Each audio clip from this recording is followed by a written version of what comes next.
So welcome to a different kind of podcast. Hi, I'm Dr. Chellam, and one of the things that we do in our podcast is try to educate. But sometimes it's important to see the results of our education.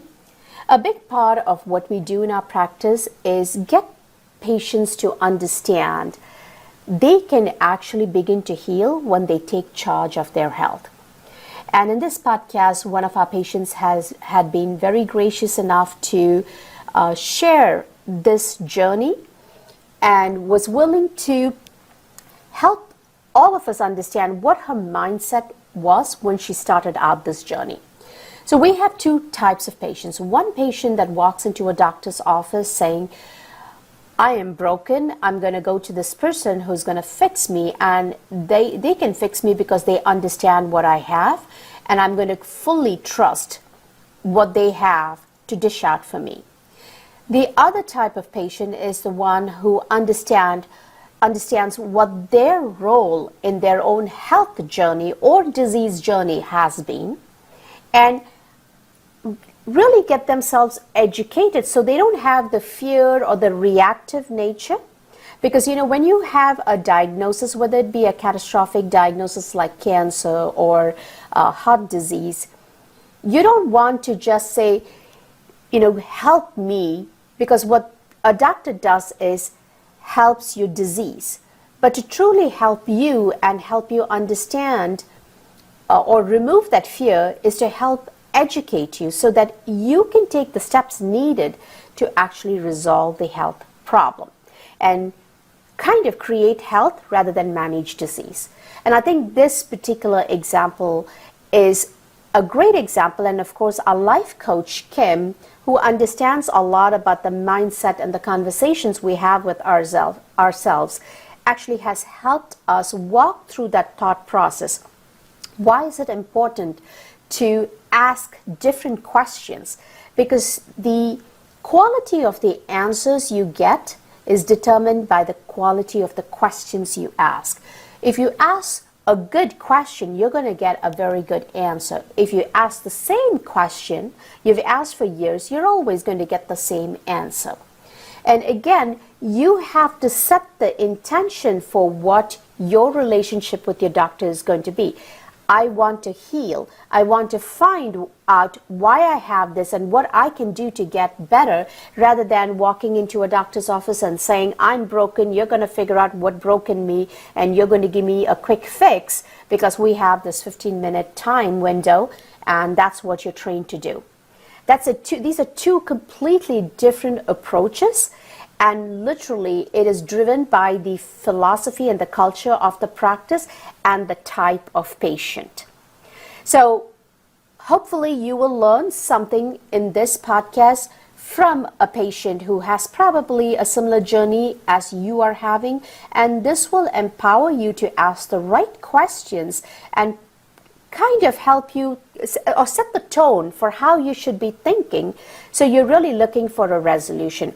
And I think Kim does a phenomenal job of walking us through this thought process. So I really hope you enjoy and take a lot out of this podcast. And once again, thank you very much for supporting us. Don't forget to go to iTunes, download it, and like us, and put a review on how much this podcast is helping you. And without further delay, let's get into this podcast, which we titled, Let the Power of Healing Begin Within You. So welcome everyone to our Wednesday afternoon podcast. And if I can actually see, I'm hoping I'm live on some page because I can't see myself here. You're live on Facebook. I am? Okay, good. All right, so welcome everyone. Dr. Chellam from Holistic and Integrative Center of Novi. And today is, like I said, is a very, very special podcast, mainly because we have one of the goals of our practice is really to have a very empowered patient. And the reason we say empowered patient is a patient that is an active participant and a leader in his or her own care means I need to work less. So it's basically the laziness in me helps me run an easier practice. So I have our patient who's been gracious enough to come on live to help other people understand how to go through this journey and be successful in it.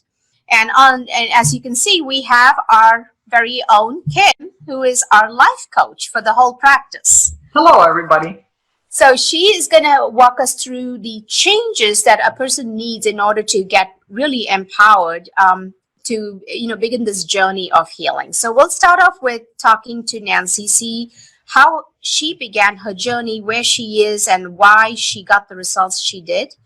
And that way it helps a lot of us who are struggling with this kind of, I would say, a life with chronic diseases. I see this all the time in many of the groups. I don't know, Kim, if you've ever seen some of these groups that they run thyroid groups, autoimmune groups. Yeah. And people, I saw a recent posting where somebody said, I am so frustrated with this group because I keep telling you, when somebody posts, hey, I have this problem, I'm struggling with this pain, the rest of the group dishes out a diet like people haven't tried diets before. We are struggling with chronic disease. We have to live with it. All we need is somebody to talk to. And sometimes that is the mindset people live with. They feel like nobody can help them and they are very unique and special.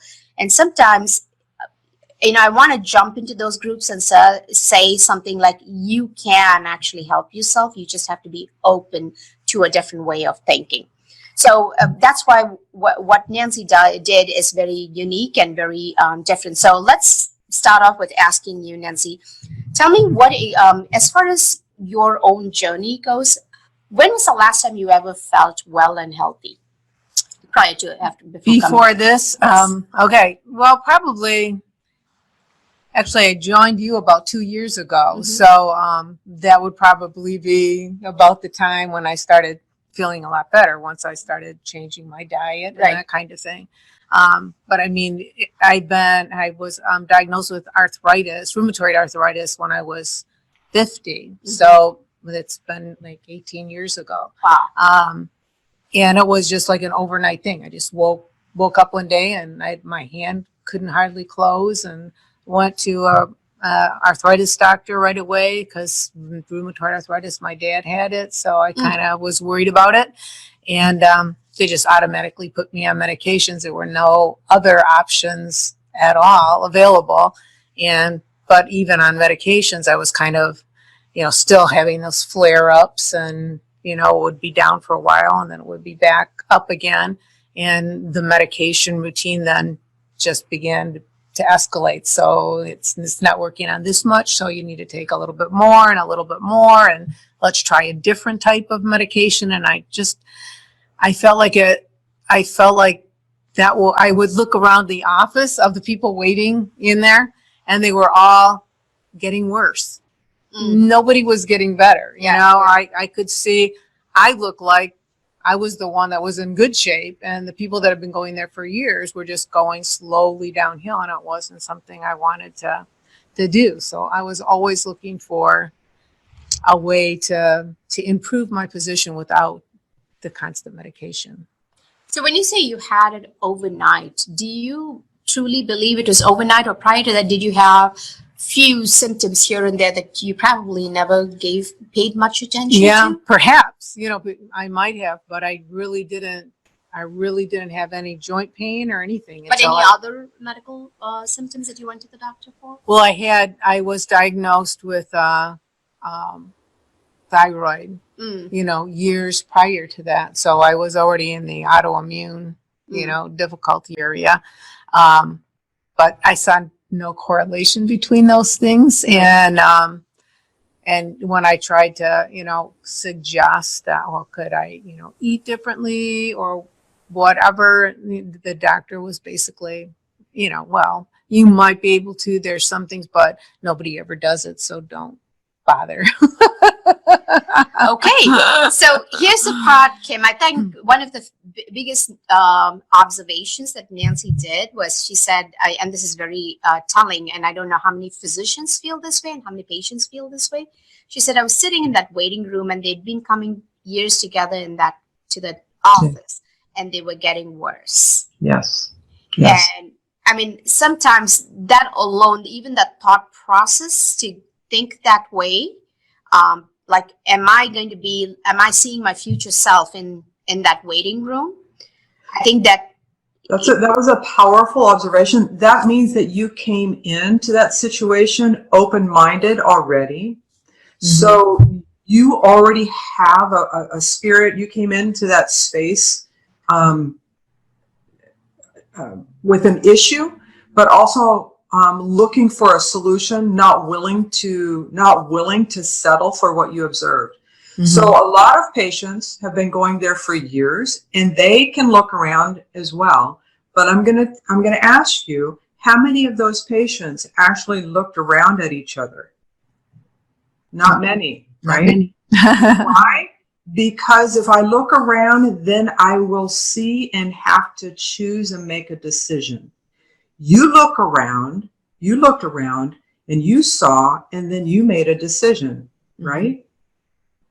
So the responsibility, and this is where almost all of my clients struggle, and that is in taking 100% responsibility for their life, not just for this thing or that, not picking and choosing, but for everything. And so by choosing to be observant, by observing, making that choice to observe and pay attention to what you observe, that gave you information that's like, wow, is this something I want for myself? And where are the indicators that there is a positive possibility in this room? And the information coming to you told you what? What did it tell you? Yeah, it was going down. Right. It told me that there wasn't a positive future Right. in this And course. then what did you do with that information? I looked for a different course of action. Right. It changed your motivation, did it not? Absolutely. And then what did you do? I started looking around on the internet and wherever Google to try University? try to look for whatever information I could get myself. And I started looking for doctors that were open to other alternatives beside medication as a way of, because I always felt internally very much the way Dr. Chellam reacts to things is that I want to address the underlying problem, and I just never felt like there was any attempt to do that. You know, they were giving me medication for the pain and to kind of lower some of the inflammation, but never what causes inflammation. I felt fine for years before that. You know, what was the cause of that? Isn't there any way that I can eliminate that or lower it and stop requiring medication, or at least as much medication? Because I felt like I was pretty young at that point, and I had, 30, my dad lived to 89. I could have, 40 years of living on that medication, and there was nothing good about the long-term results of being on something like that for that length of time. So I felt like I really needed to find an alternative. Let me interrupt real quick, because I want to point out something that's really critical that you do unconsciously, and I want to make it conscious for you and also for others. And that is the questions you are asking yourself, right? You are asking the questions. What's the underlying issue? What's the cause, right? The question wasn't, well, what medication can they give me to make it go away, right? Your question, because and I want everybody to pay attention. I want you to write this down at home. The questions we ask ourselves create the perspective in which we look for the answers. Right? So if I ask a question, if I ask a question of myself about the situation, I could ask myself, what medication can they give me that'll make this go away? Or I can ask myself, as you did, what is the underlying cause of this so that we can address it so I can thrive in my life? Because this is not acceptable, right? Mm-hmm. So I want to work for a solution to be healthy, not to mask the illness. Does It's a very different lens for questions, right? How we frame our questions determines the actions we take. But and I think for you to think that way, you have to actually think. A lot of people just react, because I have another practice where I see younger patients. They have nausea, they want something for nausea. They have constipation, they want something for constipation. I mean, it's almost like reactive. I just need something to get this. They don't step back and think, what am I doing to make this happen? And, this is in an institution that I go to see people. So they have access to food, pretty much processed food. And I will look, when they complain of stomach issues, I'll actually pull a list of what they bought in the last week. And I'll show them how these are food-like products. And it's almost to them, and I have to say this, it's got to do with our education system, our culture in general. They're shocked that these things should not be eaten at the frequency at which they are eating, right? And I think it starts from the schools. When we say ketchup is a vegetable, I think we've lost it right there, right? We're teaching children that's vegetable. Pizza is a healthy choice. That's the information. And so you can blame people. So they don't know how to ask different questions. So that's why I think for her, it was probably because she saw her father and she saw what, this particular disease did to him. And it was like, hey, I don't want to go that route. Is it something different? Should I be asking different questions? There so you that comes to, me asking you, because even as a physician, I never thought it before, before I just knew what I was doing was not enough. I just didn't know another way of thinking. What made you think, hey, is there another, had you had some kind of an exposure to something different, or was there a movement of people asking different questions? Well, I grew up in the 60s, so very much the Mother Earth kind of, eating healthy foods, and I was a co-op member. And so that's always been kind of a piece of what I believed that was important. And again, like I said, I watched my dad not only have that, but have multiple other things that I always felt could have been related to the medications he was taking. And then this caused the high blood pressure, and then this caused the glaucoma, and then this caused and it just seemed like an endless continuation. And I just felt like there had to be a better way to do it. And I just saw food as being the basis for everything. So you had some kind of roots somewhere. And I'm a science major. I'm teacher. That's teacher at school. That's not question. Major, so knew a little bit about, not as much about nutrition and stuff as we should, but just the thinking, always, asking the questions why. So how many years did you actually struggle before you said, I've got to find, and how long did it take you to find a practice that would listen to you? Did you try something before you came to us? Yes, I went to one doctor for arthritis. I went to the arthritis doctor and went to him for a while, and he just kept raising the amount, and he just didn't seem to be aware of anything. I mean, I would ask him questions about stuff. I'm like, I don't know, maybe if you want to try that, you can try it. He was just very like, really? I mean, and so then I moved to a different arthritis doctor. And she was better in that she seemed more well-informed about the options that were currently available. He was older, and I don't think he was keeping up to date on what was going on. So it was with her, but it was, again, a situation where it was just continually raising the amount of medication. And I, go in and she'd say, how are you feeling? I'm like, I feel fine. I'm not having any pains or anything. My flexibility is better. And she would take x-ray, and she'd say, okay, there's no further damage. But she goes, I really would like to see you on the next step up, higher medication. And I'm like, why? If I'm not feeling worse and you're not seeing anymore? But it just seemed like that was the only alternative. And it was really hard. My blood pressure would go up to go in to see her, because I knew that it would kind of be, I don't want to call it an argument, but it would just be, I'd have to stand my ground and say, I don't want to take more medication. So how did you handle that conversation? How did you handle that conversation? In those days,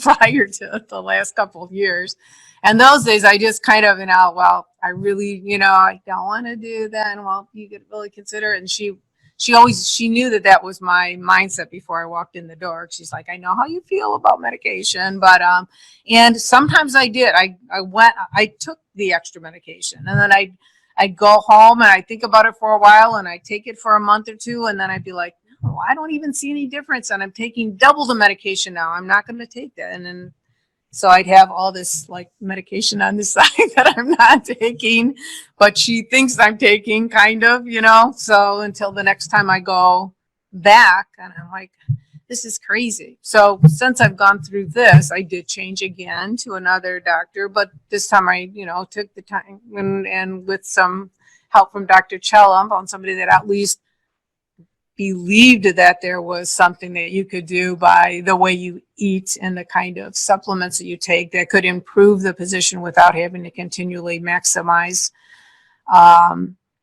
taking higher dosages of things. And he even wanted to put me up on a higher dosage, and he felt that at a higher dosage and get rid of any inflammation possible, and then slowly take you down. And I got up the courage to say, I really respect what you said. I understand your thinking on that. I'm like, but I've been on this journey for like 2 years almost now, where I'm changing my diet, and it has been having a positive effect. And so could we take the testing you've done now, and we'll take that as our baseline, and let me continue this journey under your care. And then we'll check it again in 6 months and see if it continues to go down, because I really don't want to take that extra medication. And he said, okay. How did that feel to be able to have It felt really good. And it was interesting because whenever I went to my other doctor, my blood pressure would always be higher. And I'd be like, I check my blood pressure at home. It's never that high. It's okay. And they're like, oh yeah, it's probably going to the doctor. I don't know why, because you've been coming here for years. I don't know why you're nervous coming here, but it was always because I knew I would have to stand my ground. But when I went to see the other doctor, he took my blood pressure, fine, normal. I'm like, I've crossed that path. And gosh, what did you learn from that? I mean, from your journey, if you were going to share with others the seeds of wisdom, what would that wisdom be?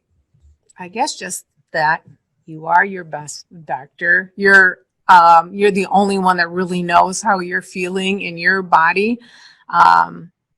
And you just got to follow your gut instinct. If gut is probably a good word for it, since we're always worried about our gut, right? Right. But you do have an awareness of how your body feels if you open yourself up to that. And education to me is the most gigantic, even though I'm a teacher and I guess I'm supposed to say that, but education, just to understand, really knowing, to me, that was my biggest turning point. Once you know it, then you have to act on it.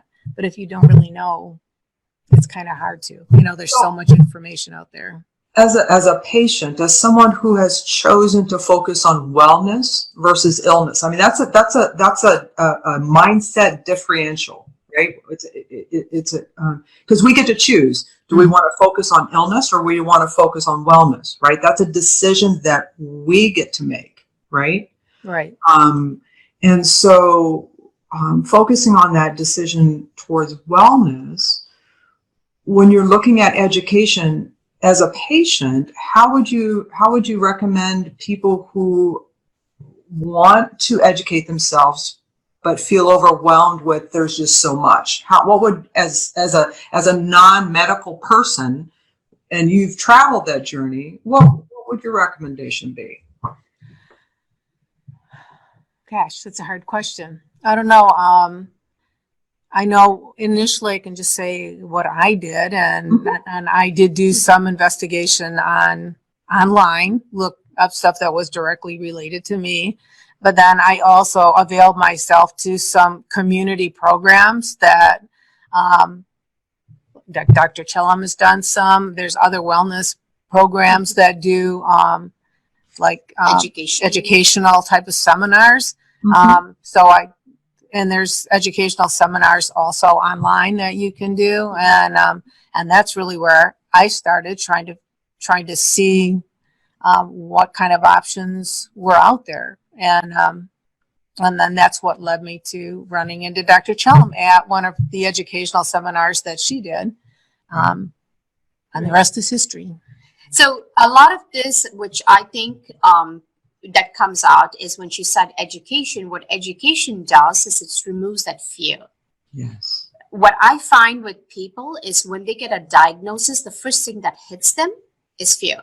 Whether you get a diagnosis of cancer or heart disease or diabetes, especially if you know a lot about the disease, you've seen somebody die from diabetes or you've seen somebody die of a stroke, fear just grips you. And what education does is removes that fear and gives you that option. Hey, there are other options. It's just not the traditional way of a passive physician-patient relationship where a dogmatic, approach is presented to you with, here's a medication, you take it and change nothing else about yourself. And the patient says, okay, I'll take what you're giving me because you know more about the disease than I do, right? And at that time, you're still afraid because the physician can potentially say, if you don't take this medicine, which I have done in the past, if you don't take this medicine, you're going to die of being crippled, or you're never going to walk again. You're going to be wheelchair bound, or in the case of diabetes, you're going to lose your eyesight, your kidneys are going to go, you're going to lose your feet. We are taught to educate people about the perils of the disease manifestation rather than telling them, hey, you know why this happens and what you can do. Would you like to know that aspect, or would you like to know how this is going to progress if we don't do anything about it? Right. So I think that open conversation, we first of all don't have the time, the way the medical system is set up right now. And secondly, most patients don't have the time.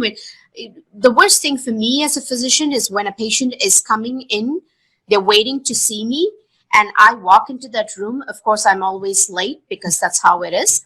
And then I walk into the room and they are in a hurry because they have to be somewhere else.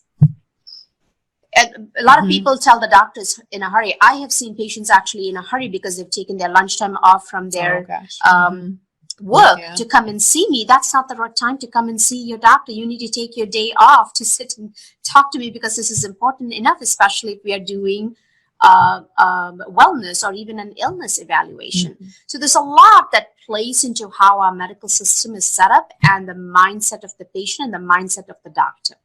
So I know, Kim, you were going to say something about that. And it was part of that is how we choose to show up in a relationship, right? So we can show up as a parent-child relationship, that the doctor is a parent and we respond as a child, which is the traditional model. Yeah, it's paternalist, right? It's like, I'm the expert, therefore you must do as I say, right? However, we're adults, right? And that means we are 100% responsible for this personhood, right? Which means we get to choose a partner to work with us with our wellness. Or we can choose a partner to work for our illness. So it really comes into how we position it, right? So when we position ourselves and we are looking for a partner toward wellness, as Nancy positioned herself, right? She's like, so literally she, in essence, was interviewing doctors, not based on what meds they give her, but on partnering with her towards wellness, or were they perpetuating the illness, right? So that was the determining factor. Would you agree with that assessment, Nancy? Absolutely, yeah. Yeah. And the difference between when you found a partner that was you could partner with towards wellness, what difference did that make for you? Well, like I said, I was much more confident and relaxed going in to speak with them. Blood pressure was normal, but and I then I look forward to going into the next appointment to finding out, rather than dreading going in and having to support my way of thinking anti the other person. Now I kind of feel like, okay, we'll both talk about this, see what the best options are in the future. And I know that I have a choice of saying yes or no. And they're not going to say, well, you just find somebody else to go. You know what I mean? Because we tend to be very tied to our doctors because of medications. You know, we can't just get up and leave. Yeah, we can't get up and leave, because if we're on this medication, they won't refill it unless we go in and talk to them. And so we can't just leave. We got to make a decision, and we have to have another place to go before we can make our exit. The results of you partnering with someone with a wellness mindset, both in the specialty area and with Dr. Chellam's program, the results of that, what has changed for you? What has changed for me? Well, number one, I'm much less stressed, but I feel 100% better, having changed my diet, and it's just a lifelong change. It's not something like, I don't even like to call it a diet, but change the way I look at food, I guess. yes. Has been giant, and is now just a part of my life, and it makes me, I feel much better and much more energetic and clear-minded, and lots of stuff that, when I look back at some of the notes I took away when I first started it, you forget a lot of the symptoms that you might have had before that you're not bothered by at all now. I would advise anybody starting out to just write down everything, exactly how they feel, because you forget that you had those problems, and if you've been away from them long enough. But yeah. And that's a very important point. I have to tell this even in our own practice.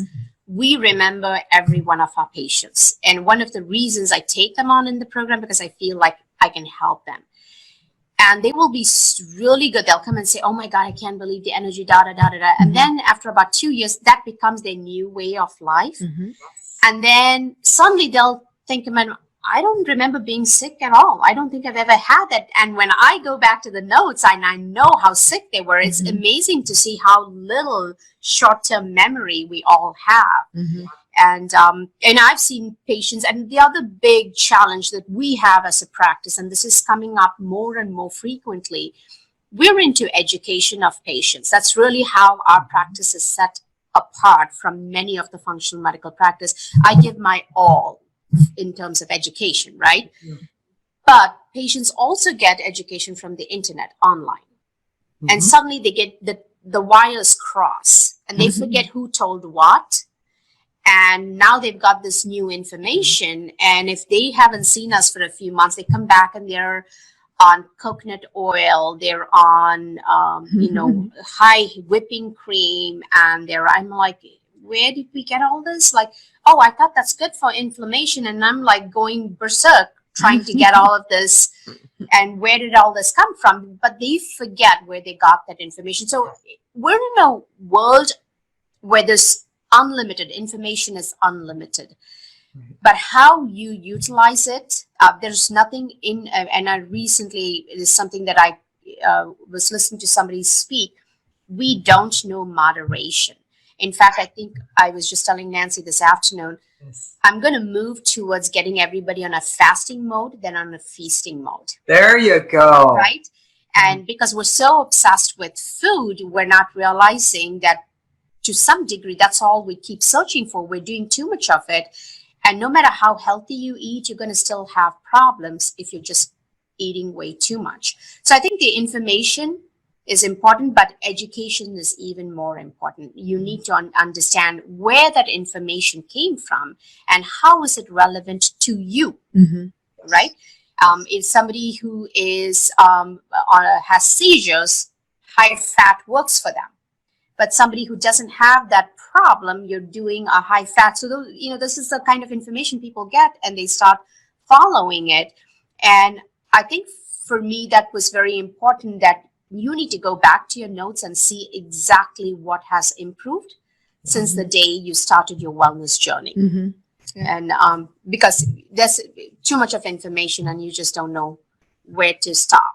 And to celebrate that progress, right? Yeah. And and the thing is that there are seeds of wisdom as you move through that journey. And and to go back and it's like pull that seeds of wisdom and then turn around and share that with others.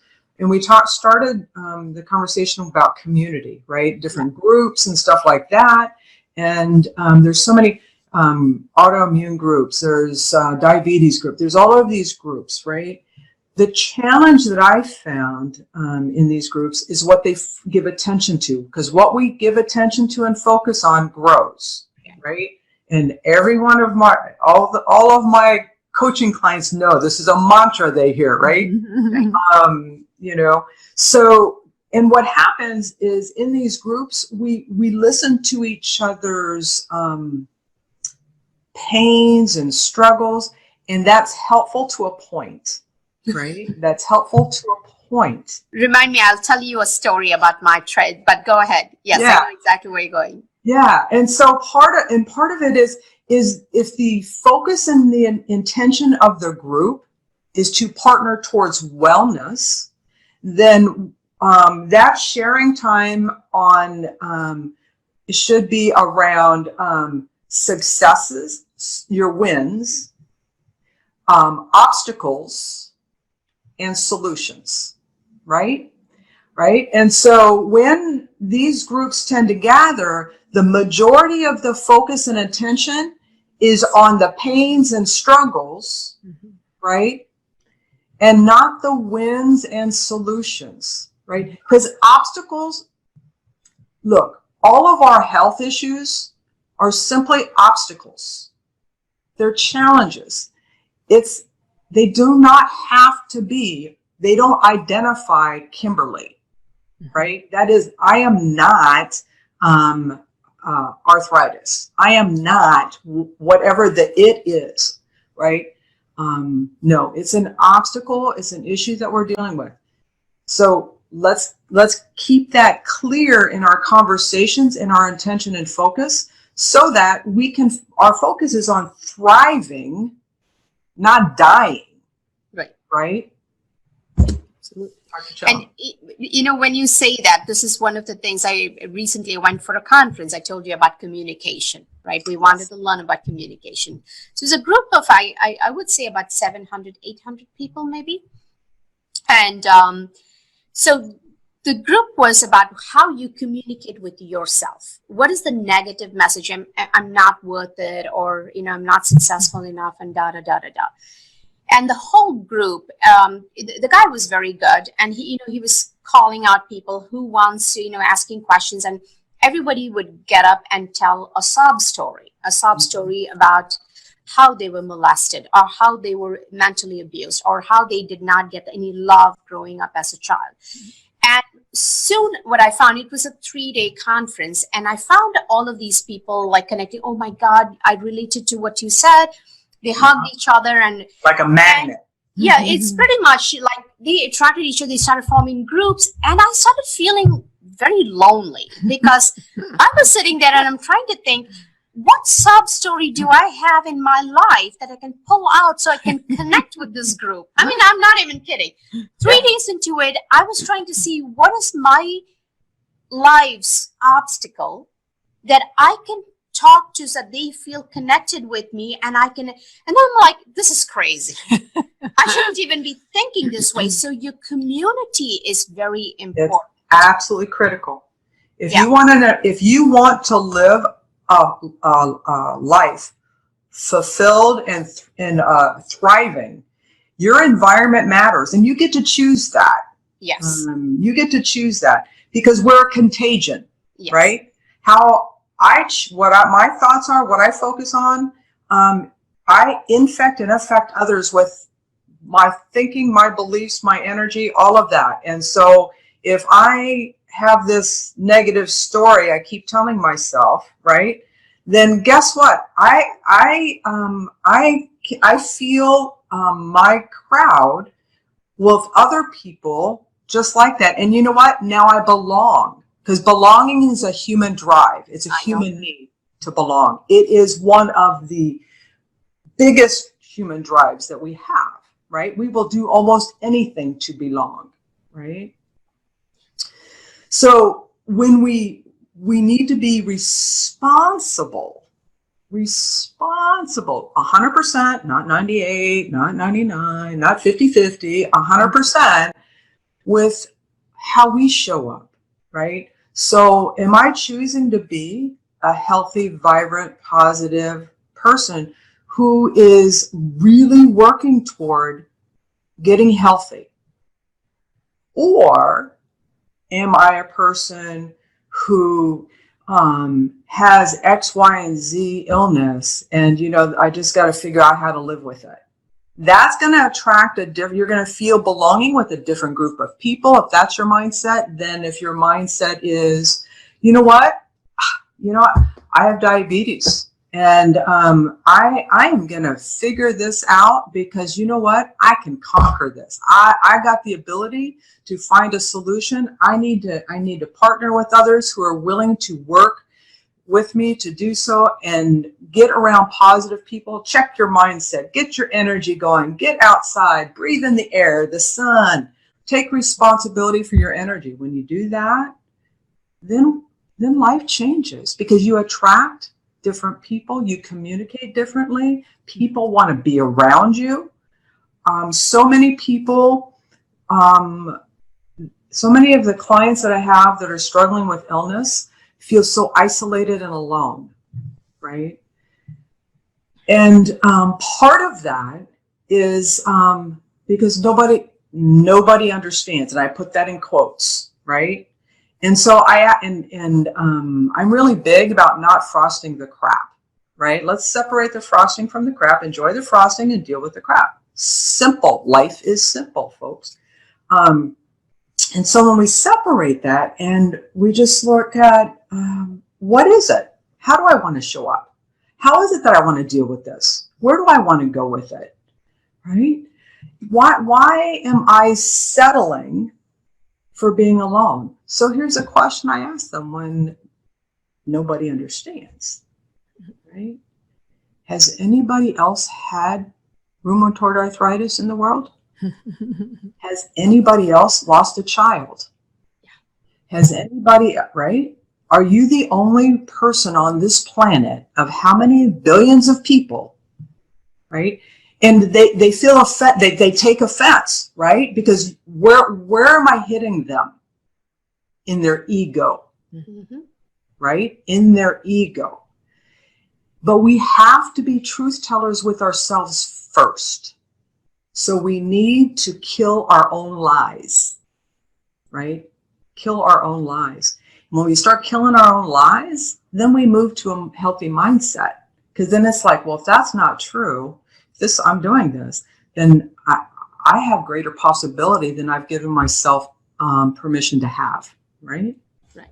The stories we tell ourselves, many of them are the stories we hold on to because we don't want to make the change, because change is very frightening. And this story gives us that comfort, whether it be, and I remember when I started my journey in functional medicine, when I was a pre-diabetic, and I didn't even think 2 seconds about it. I just started taking metformin because the studies showed metformin and walking 30 minutes, 5 days a week would keep your diabetes under control. Even the thought of resolution was not there in my mind. 9 of my aunts and uncles were diabetics. 4 died from complications of diabetes. It was just given. That was my story. I have a strong family history, and I am a diabetic because that's the natural way. And if I held on to that story, today I would be singing I'd be a very rich doctor, driving a Tesla most likely, and because I'll be having all these patients who need medicines every 3 months from me. But that did not happen. It just, at that time, I guess it was the right time, and I got exposed to functional medicine, and I realized that was just a story I was telling myself. And that doesn't have to be my story. And that's really one of the reasons I wanted to bring Nancy on, is because I remember the first time I met her, and I remember a lot of things about my patients. In fact, the things that they have forgotten about themselves, I remember. She was actually very frightened. She was taking a big risk with us in terms of whether it was paying us and doing a completely different thing. And I remember her being scared to ask a question. She was okay with everything and anything I said to her. And so when she said, I told the rheumatologist that I want some more time. And I'm like, what did you do actually? And that was the shift, was because now she has the knowledge about this process of inflammation and what are the things that actually impact it. Once you have that knowledge, then the next step is like, hey, I have time to deal with it. And I've said this recently. I met an accountant and, she explained things very nicely to me. She said, there is a finish line and there's a timeline before you get to that finish line. And it's up to you if you're going to take all the time you want. There's a chance you won't get to the finish line, or by the time you get to the finish line, it's still a little too late. So we really need to make that decision for ourselves. Is what is the story you're holding on to, which is really a lie. It's a mirage that keeps you in your comfort zone. What is the timeline you have? Because there's nothing more difficult for me other than to have a stage 4 cancer patient saying, can you help me? We've reached a timeline here and there's a finish line too. And then of course, do you actually want to get to a different finish line? Those are the questions you have to ask yourself. And do you want to take responsibility for it? You want to be a part and parcel of your recovery rather than your management. That's right. Because education, we can have the knowledge. But if we don't apply that, if we're not committed to the application of that knowledge, we're still sitting in the car, engine running, in park, right? But here's the thing that I see people do all the time, and that is simply this: is we will plan and prepare, do work really hard and all of that to save money to put our kids in college. We'll save and plan to go on vacation, and we will do everything necessary for a particular it. But you ask someone to apply those same principles to their wellness, and they look at you like you're from a different planet, right? Because it's not part of our conversation. Our conversation is, how are you? Fine. Or there's a litany of what's wrong, right? We don't ask, I ask people, so what's new and wonderful today? Right?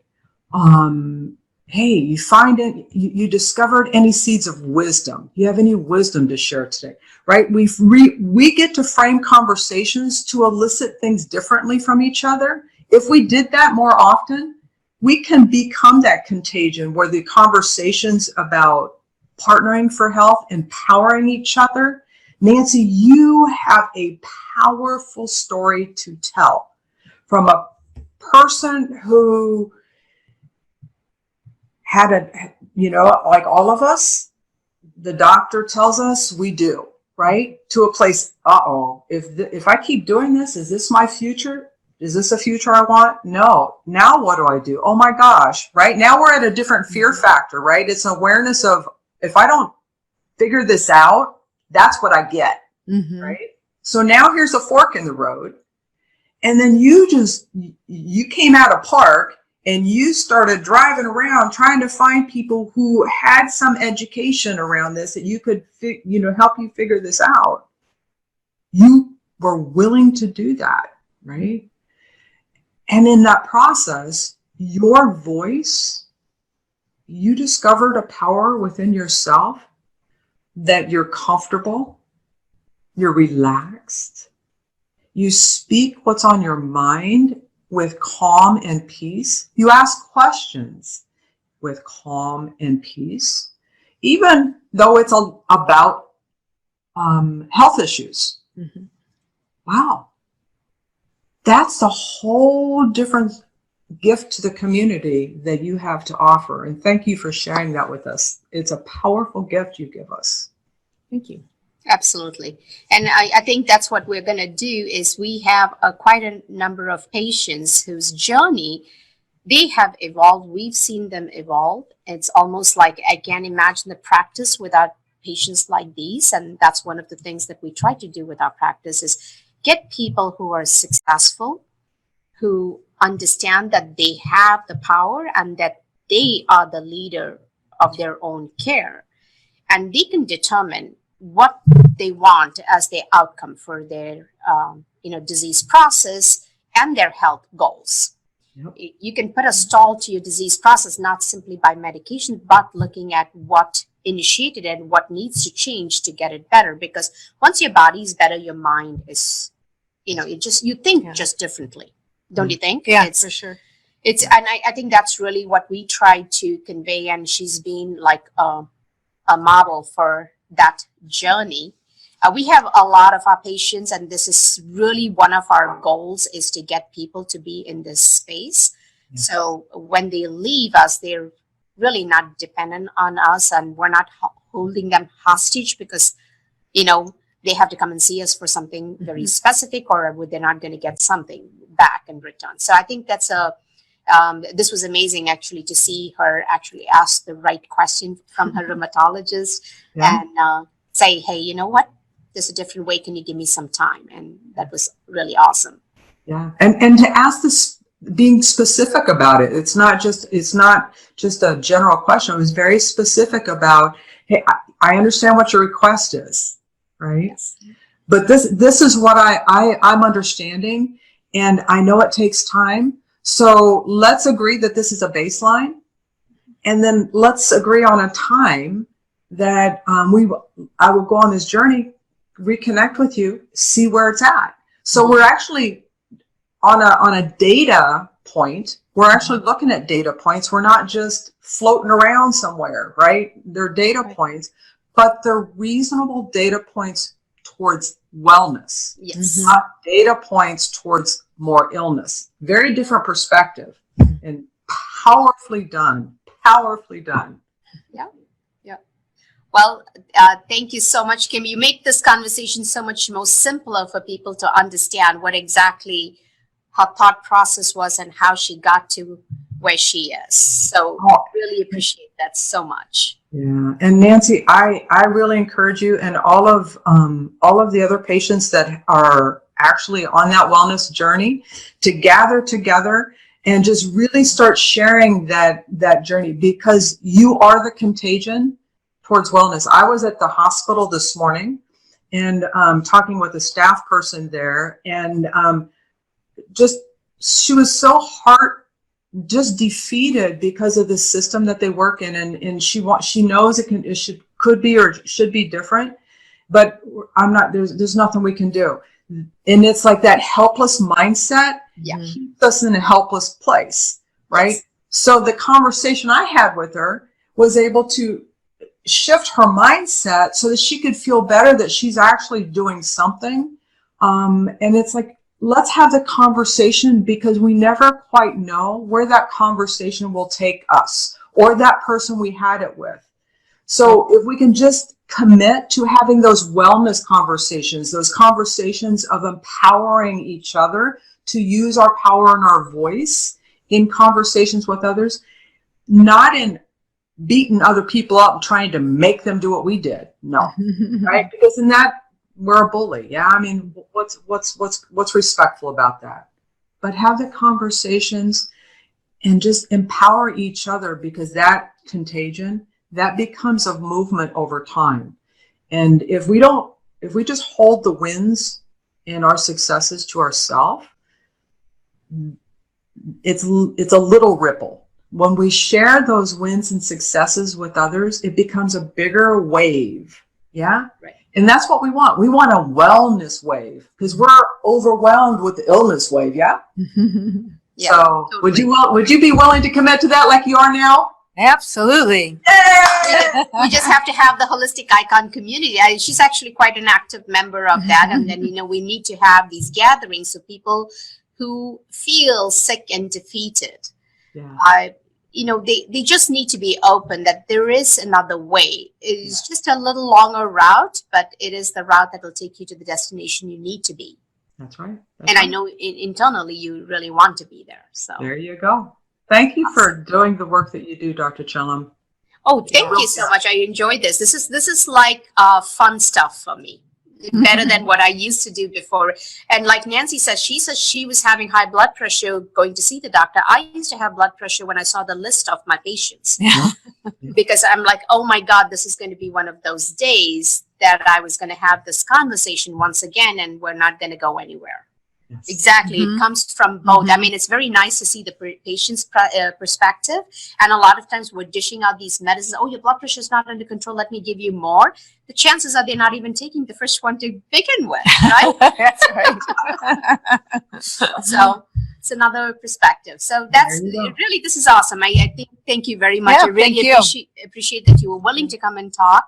And we should, and I will take you up on that, have a community gathering. I know you came to one of ours, and we Yes. probably should have one this year, and most likely we could. Yeah, that'd be great. That'd be fun. Love it. Okay, thank All right. you very much. Thank you. All right. Blessings, y'all.